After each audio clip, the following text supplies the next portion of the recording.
Hello out there. I'm back with another video, and wow, has it been a week? Wow, okay. I said that I was going to do a video about Typhoid Mary because of the fact that we're currently in a pandemic.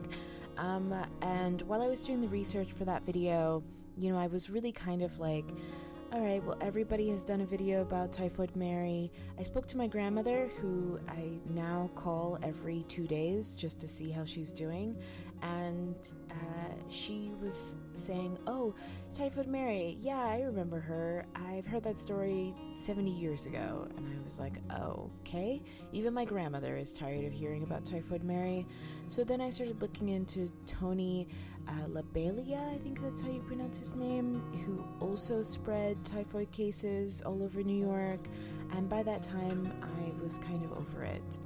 So I pivoted, and I was doing more research about other pandemics, including the pandemic that happened nearly 100 years ago to the day as this current pandemic that we're in right now, which was the pandemic of 1918, more commonly referred to as the Spanish flu. Now, I'm not going to be calling it the Spanish flu because it's a complete misnomer, and it's allowed people who are bad faith actors to defend calling the coronavirus the Chinese flu, which is not what it is. It's called COVID-19. It has a name. It has two names. You can use two of those names and not use a single misleading, problematic, racist name to refer to it as.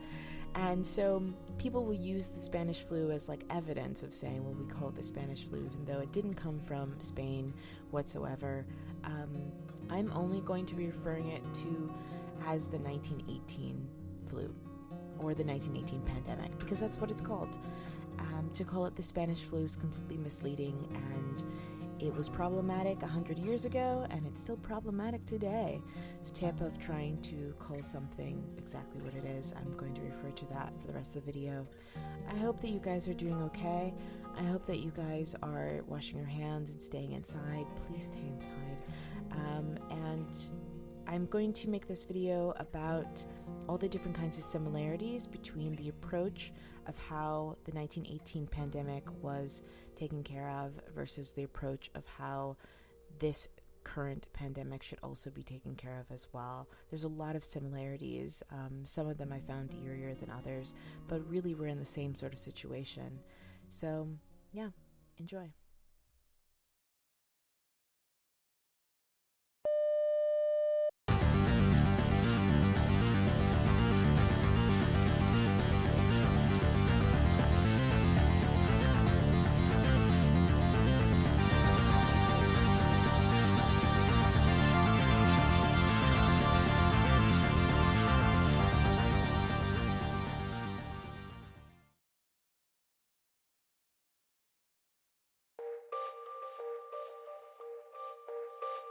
On September 28, 1918, Philadelphia marked the end of the First World War with a massive parade. Some 200,000 people lined Broad Street to see the floats, live bands, and to cheer on the uniformed soldiers returning from their hard-fought battles overseas. The war was hell. No one had fully understood the toll that this conflict would take on the minds and bodies of these young people. The country deserved a reprieve, a break from the realities of that nightmare. But the nightmare was alive and well. It was brought back unknowingly from the front lines. In the next 72 hours, all beds in Philadelphia's 31 hospitals were filled. By the end of the week, 2,600 people were dead. By the end of the second week, over 4,500 people were dead. Philadelphia was late to know about the disease and paid dearly for it.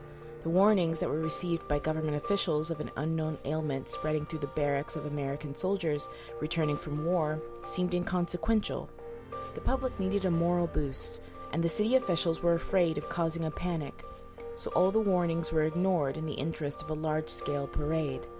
On October 5th, the Philadelphia Inquirer was still in denial. Quote, "Talk of cheerful things instead of a disease. The authorities seem to be going daft. What are they trying to do, scare everybody to death?" The city was already ravaged by the time the public knew what was spreading through the streets and could put any action into place. In relation, In St. Louis, when the first cases were recorded, the city mandated what is now referred to as social distancing. Public gatherings were banned. Schools, churches, theaters were all closed, and no more than 20 people were allowed to be in one place. St. Louis reported less than half of the overall cases in Philadelphia. It wouldn't be for another 20 years before scientists would understand what a virus was. The word influenza comes from the Italian word for influence, as in a condition that is closely related to the influence of the planets. In 1918, science was closer related to astrology than what we recognize today as modern medicine. There was no concept of curing this disease. Once the spread began, the only hope would be to contain it. People would need to be quarantined to save lives. Our grandparents often talk about how stupid we are comparatively to them, which is, bullshit. But one thing that they do have right is that they understood the value of quarantining. 100 years ago, there was no concept of just going to the doctor, getting a shot or a pill to solve their medical maladies.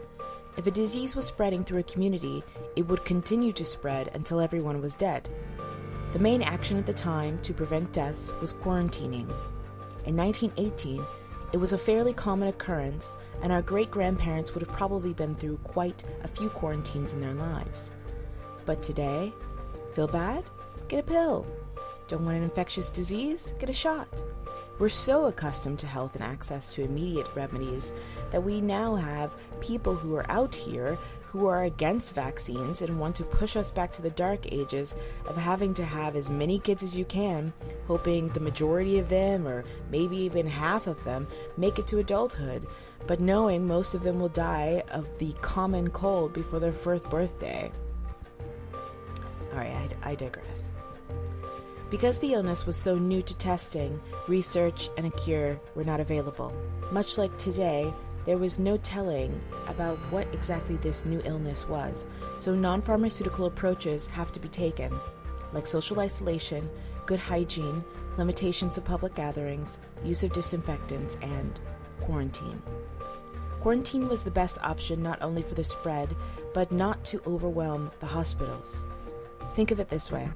If every doctor is on hand taking care of influenza patients, who are taking care of people coming in with symptoms of a heart attack, patients who are victims of a serious injury like broken bones or a gunshot wound? Who is taking care of people with pregnancy complications? The hospitals become so overwhelmed, a call has to be made about who to treat and who not to treat. People whose conditions are considered risky might not even be considered.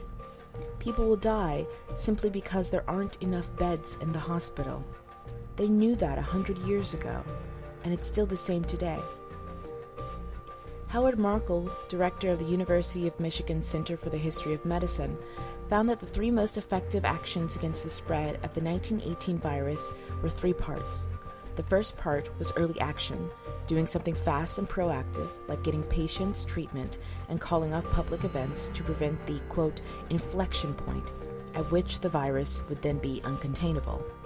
The second part was sustained action, and that means holding something like a quarantine until the new rates of an infection go down, because getting rid of social distancing too soon would cause a spike in new cases, and quarantine would have to start all over again.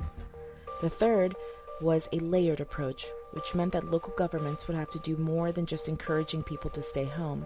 A stay-at-home order might have to be issued where there are consequences to gathering in public spaces or going to work.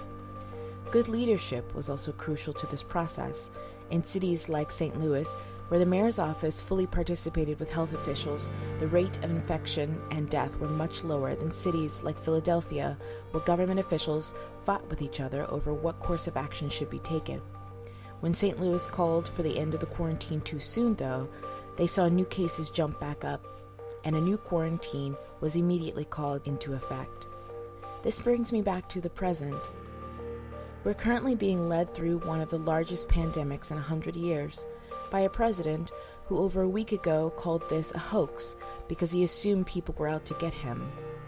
Even now, cities all over the country have failing government that continue to let the rates grow past the inflection point and move on to an uncontainable mess that will take the lives of not only people affected by COVID-19, but also other people who will not receive the proper care due to an overloaded medical system. Many people are concerned about their jobs and their stocks, but if we continue to do nothing in the months that it will take to wait for a vaccine, we will lose thousands more people. I'll mention some obvious things about this. Quarantining isn't just about people that appear sick. You can be asymptomatic and spread it onto someone who is immunocompromised. Even though the rates of survival is over 90%, it's still unknown what the long-term effects of having had a case of corona is. You might face respiratory complications or weakened immune system for the rest of your life, even if you survive. We have yet to understand what effect this will have on pregnant people and their fetuses. Technology places us in a much better position than the 1918 pandemic. We have the internet and Mucinex. 100 years ago, you couldn't telecommute to work. What are you going to do? Bust out your telegraph? We can Skype each other, we can FaceTime, we can group chat, text. Most importantly, information is fast. We can continue something similar to our daily lives while doing the right thing for public health.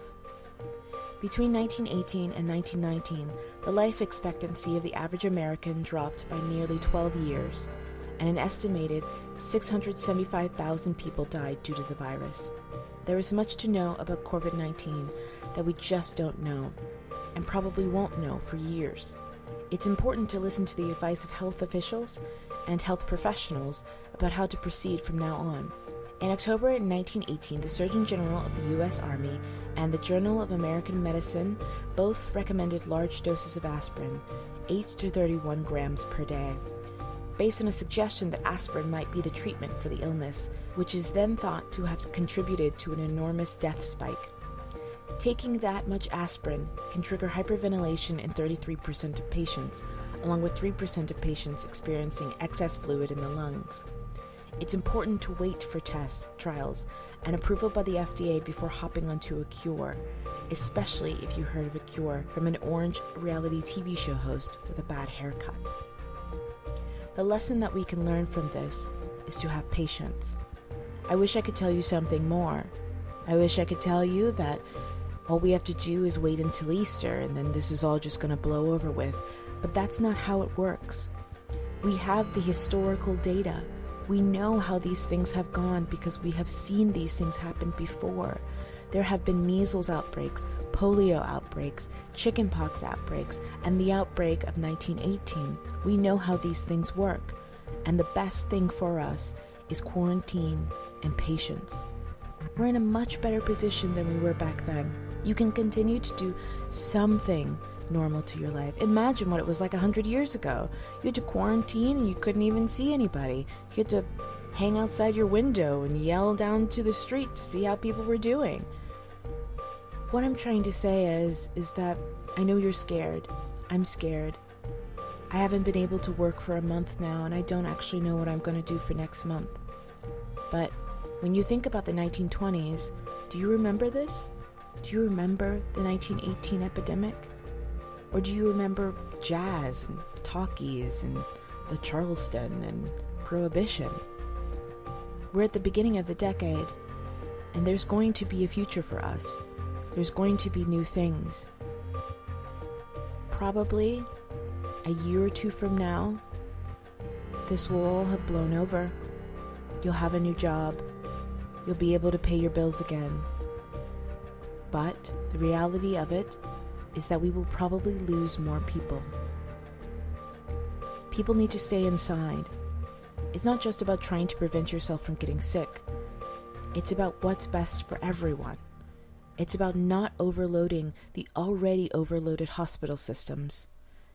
It's about being able to stay out of the healthcare system so that other people who desperately need that time get in there.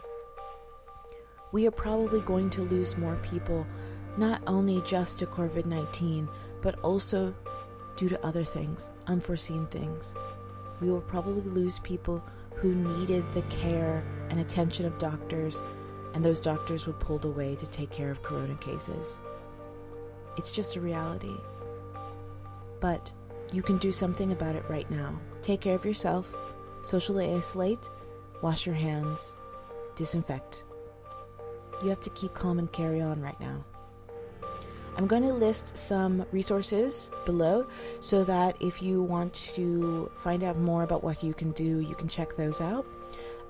Please, for the love of everything good and holy in this world, don't listen to the president. I mean, really, not to be political, but he doesn't know what he's talking about. If you have a local government that's telling you to go outside and carry on things as usual, don't listen to them. Stay inside. We're not even at the peak of what's going to happen with these infection cases. It's going to spread. It really will. But you can do something about it. The sooner you guys get inside, the sooner I can go outside. So do me a favor. All right, everyone. Thank you so much for listening to tonight's episode. And stay safe, stay sane, and wash your goddamn hands. All right. Remember, stay spooky. Bye.